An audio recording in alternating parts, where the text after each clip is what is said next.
로사의 책방에 오신 여러분 안녕하세요.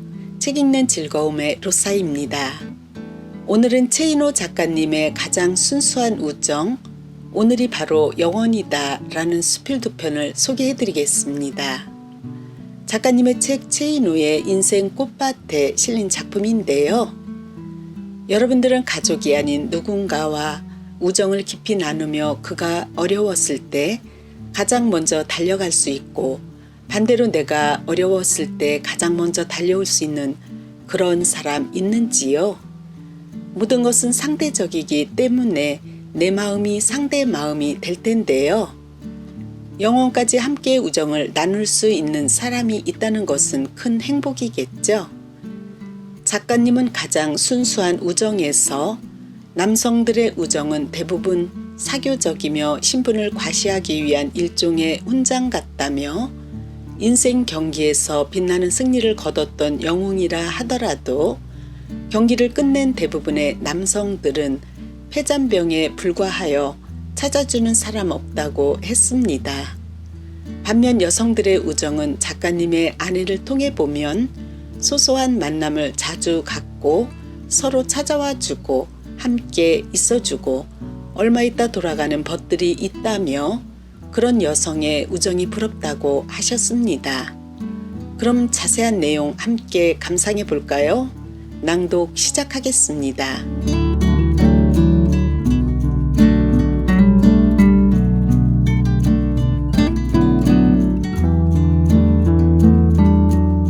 가장 순수한 우정. 최인호. 모든 축구 경기에는 전반전이 끝나면 15분간의 휴식이 있고 다시 후반전이 시작되는데 우리들의 인생도 그런 것 같다. 전반전에서 아무리 잘 뛰어서 몇 골을 넣었다 하더라도 후반전에 이르러 체력이 고갈되면 허덕이다가 연속적으로 골을 허락하고 역전패하듯이 전반전의 전술과 후반전의 전술은 그만큼 달라져야 하는 것 같다. 전후반을 오직 열심히 뛴다고 해서 승리를 거둘 수 있는 것도 아니고 때로는 치열한 자기 절제의 방어를 통하여 자신을 희생하기도 하고 기회가 오면 현실을 직시하고 냉정하게 골문을 향해 과감한 슛을 날려야 한다. 이기고 지는 것은 실제로 중요하지 않지만 공격할 때는 공격하고 방어할 때는 방어해야 하는 리듬의 균형 감각을 유지할 줄 알아야 인생의 승리자가 될 수 있을 것이다. 내 인생을 축구 경기에 비유한다면 어디쯤에 해당되는 것일까? 아마도 전반전은 끝나고 15분간의 휴식 시간도 끝나 이제는 후반전 45분에 해당되는 시간일 것이다. 체력은 이미 바닥나서 어쩌면 언제 휘슬 소리가 들려오나 초조하게 심판의 눈치를 보고 있을지도 모르고 어쩌면 다리에 쥐가 나서 교체 선수가 들어오기를 기다리며 절뚝거리며 뛰고 있을지도 모른다.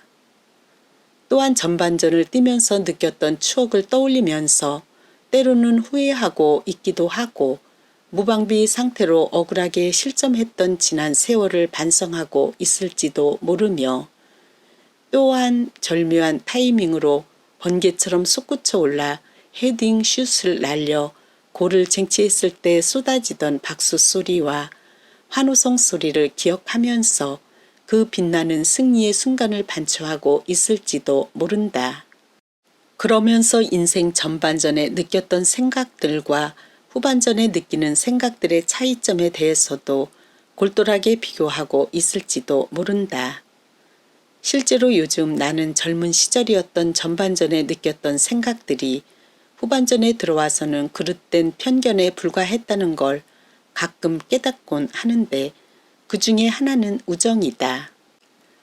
성경에도 벗을 위해서 목숨을 바치는 것보다 더 큰 사랑은 없다는 말이 나온다.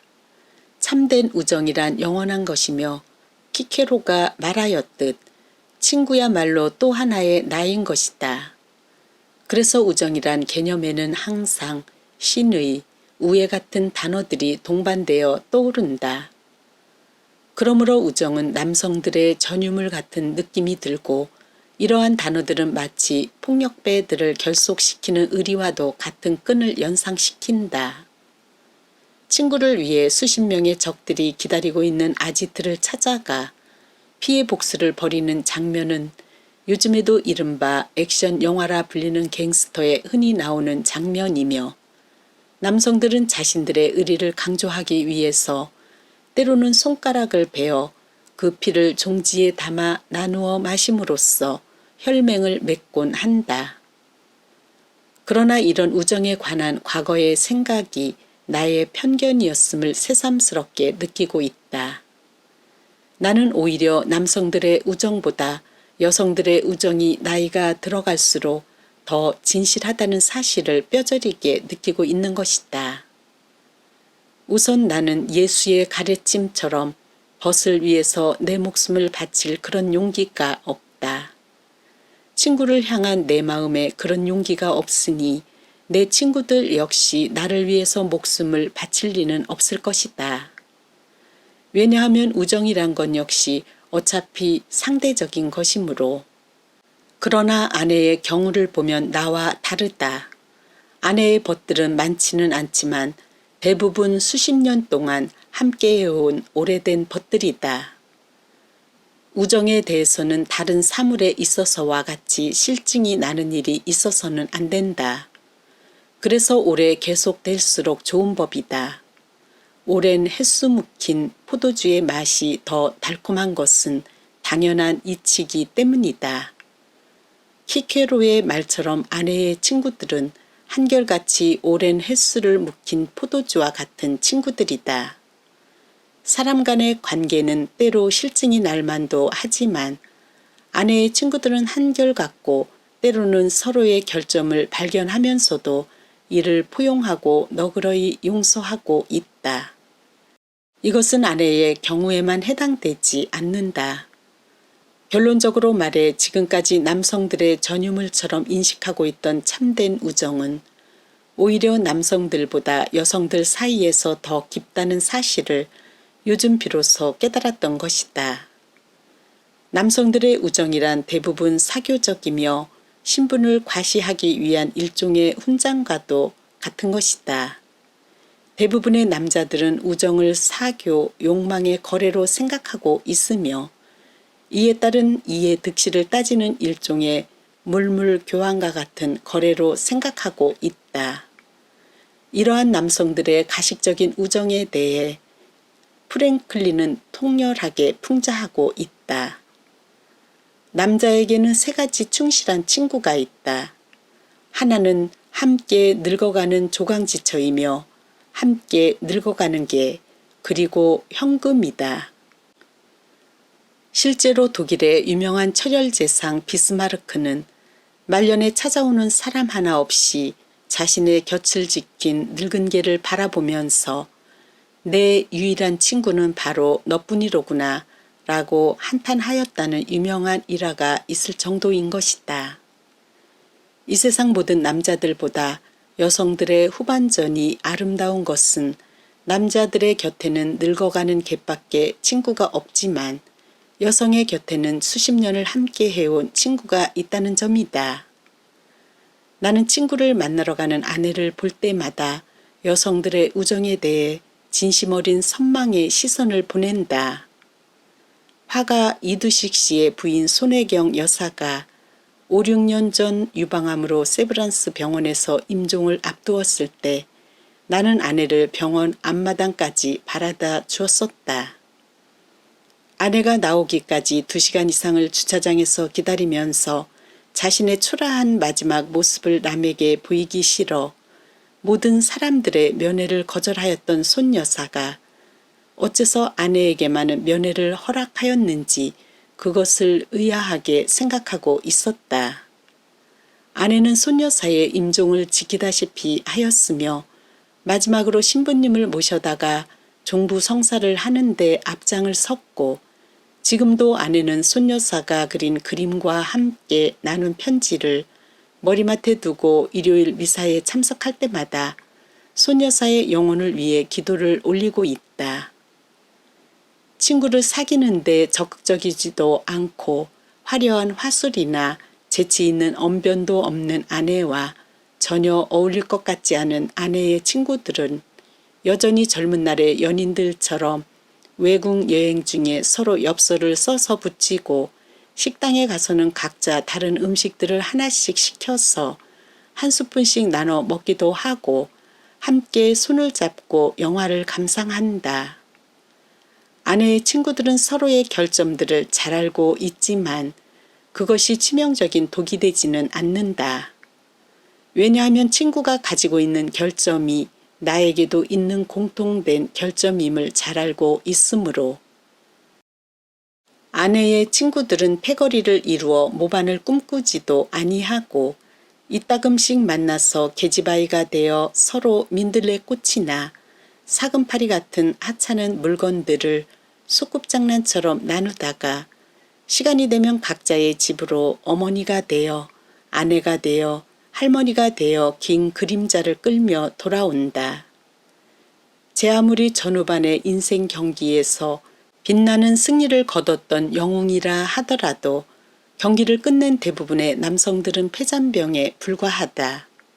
마치 전 유럽 대륙을 지배하였으나 마지막에는 엘바 섬에 유배되어 찾아오는 친구 한 사람도 없이 쓸쓸하게 죽었던 나폴레옹처럼.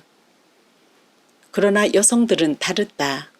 모든 여성들에게는 찾아와주고 함께 있어주고 그리고 얼마 있다 돌아가는 벗들이 있다. 이러한 우정은 소금과 같은 것, 우리들 인간들의 영혼의 가장 순수한 소금을 이 지상에서 보존하고 있는 것은 오직 여성들 뿐이다.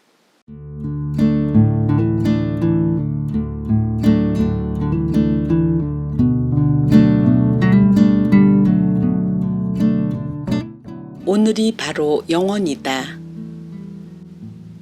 며칠 전이었다. 우연히 TV를 보다가 나는 문득 화면에 비친 문장에 눈이 머문 적이 있었다. 10년 뒤에 내가 어떤 사람이 되어 있을까를 생각하십시오. 그 문장을 본 순간 나는 문득 까마득히 잊어버렸던 어린 시절 추억 속의 한 장면을 생생하게 떠올릴 수 있었다. 초등학교 6학년이었을 무렵 나는 서대문구 평동에 살고 있었다. 지금은 없어진 서대문 초등학교 운동장이 우리 동네 꼬마들의 놀이터였는데 어느 날 아이들과 밤늦게까지 공차기를 하며 놀다가 날이 저물어 집으로 돌아가려 하는데 어디선가 노랫소리가 들려왔다. 담장을 이웃하고 있던 이화 여자중학교에서부터였다. 호기심이 많았던 나는 꼬마들과 담장을 뛰어넘었다. 노천 강당에는 수많은 사람들이 모여 있었고 그곳에서는 전국 초등학교 여자아이들의 무용대회가 열리고 있었다. 담 너머로 들려온 음악은 어린 여자 무용수들이 자신이 선택한 음악에 맞춰 춤을 추는 소리였던 것이다. 그때 나는 사람들 사이에 끼어 경연대회의 장면을 지켜보았는데 놀라운 것은 상상할 수도 없을 만큼 예쁜 내 나이 또래의 여자아이들이 연지 곤지를 찍고 화관을 쓰고 색동 치마를 입고 음악에 맞춰 부채춤을 추는 모습이었다. 그때는 6.25 전쟁이 막 끝나고 환도 후였으므로 서울 거리는 폐허와 다름없을 정도였다. 그런데 폐허 속에서도 선녀처럼 예쁜 여자아이들이 휘황한 조명 속에서 춤을 추고 있는 것이 아닌가. 그뿐인가 자신의 순서를 기다리는 여자아이들도 분단장 곱게 하고 내 곁에 서서 남이 추는 모습을 지켜보고 있었는데 그 아이들의 몸에서는 이 지상의 냄새라고는 할 수 없는 자극적인 향기가 나고 있었고 얼굴마다 꽃화장을 하고 있었으므로 도저히 내 나이 또래의 여자아이라고는 믿어지지 않을 만큼 예쁘고 아름다웠다. 나는 순간 질투를 느꼈다. 지금 생각하면 그때 느낀 질투는 내 인생의 방향을 결정할 만큼 충격적이었으며 운명적인 것이었다.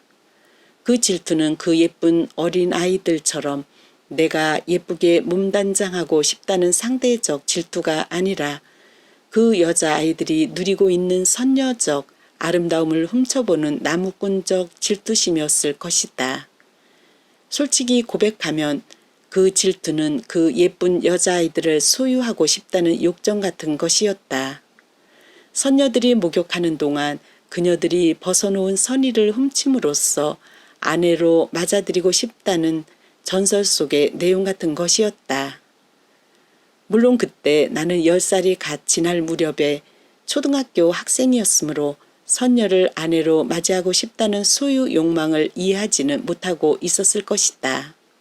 아직 성에 눈뜰 나이도 아니었으므로 지금 생각해보면 그런 욕망은 성적 충동이 아니라 마치 빅토르 위고가 쓴 노트르담의 꼽주의 주인공 카지모도가 에스메랄다란 아름다운 집시 무이에게 느꼈던 열등의식 같은 것이었을 것이다.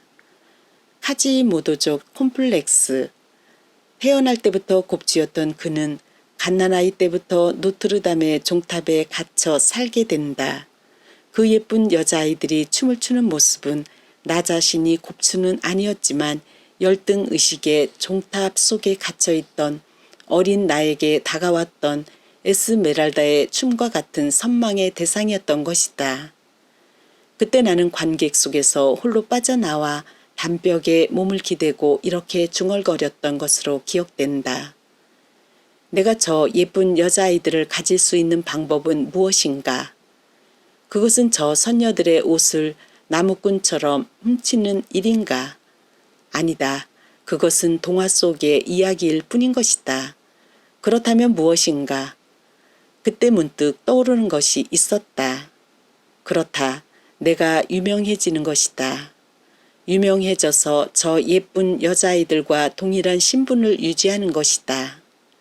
아니, 저 예쁜 여자아이들보다 더 빛나는 명예를 얻는 것이다. 그렇다면 내가 할 줄 아는 것은 무엇인가? 그것은 오로지 글을 쓰는 일일 뿐이다. 아주 어린 나이 때부터 소설가가 되기를 소망하고 있었으므로 아주 유명한 작가가 될 수 있다면 나는 손쉽게 저 여자아이들을 가질 수 있을 것이다. 가질 수 있을 뿐만 아니라 내 마음에 꼭 드는 여자를 선택할 수 있을 것이다. 지금 생각하면 얼굴에 미소가 떠오르는 소녀 같은 상상력이지만 그렇게 보면 인류를 구원하겠다, 인간의 고통을 직시하겠다 라는 식의 다른 문학 청년들의 거룩하고 거창한 구호와는 달리 내가 그때 꿈꾸었던 나의 작가적 미래는 오직 그 예쁜 여자아이들로 상징되는 노트르담 사원 바깥 세상으로부터 인정을 받고 싶다는 원초적 욕망이었던 것이다. 그 이후부터 나는 먼 미래의 눈으로 현실을 보는 습관이 들기 시작하였다. 중학교 때에도 나는 공부는 하지 않고 하루에 단편소설 하나를 쓸 만큼 습작에 매달렸다. 고등학교 2학년 때 학생 신분으로는 우리나라 문학사상 최초로 신춘문예에 입선되었던 것도 10년 뒤, 아니 그보다 먼 미래의 눈에서 현실을 보는 그 무용대회가 열리던 노천 극장에서 터득한 내 나름의 현실관 때문이었다. 4년에 걸친 군대 생활을 하면서도 나는 이미 작가였다.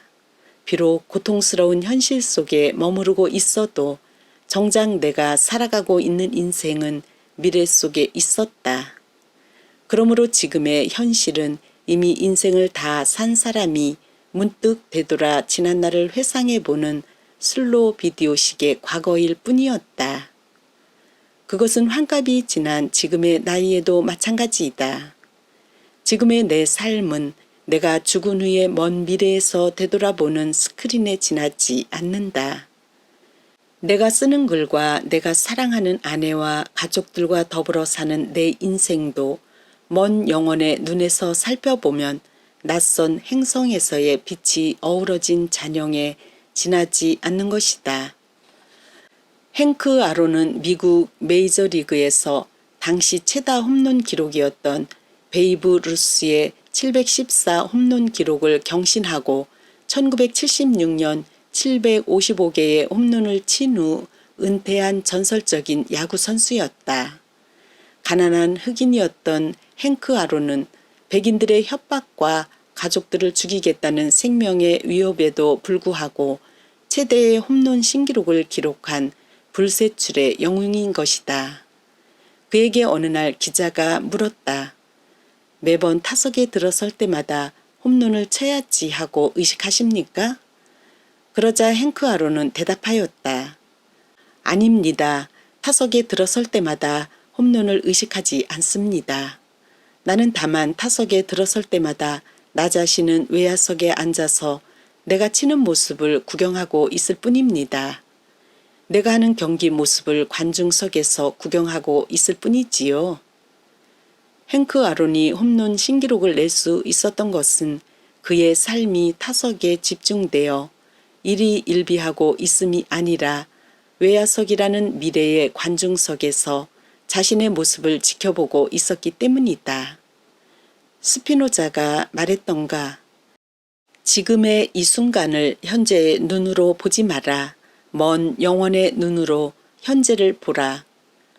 행크 아론이 홈런을 칠 수 있었던 것은 스피노자의 말처럼 먼 영원의 눈, 즉 외야석에서 볼을 치는 자신의 모습을 묵묵히 지켜봄으로써 가능하였던 것이다.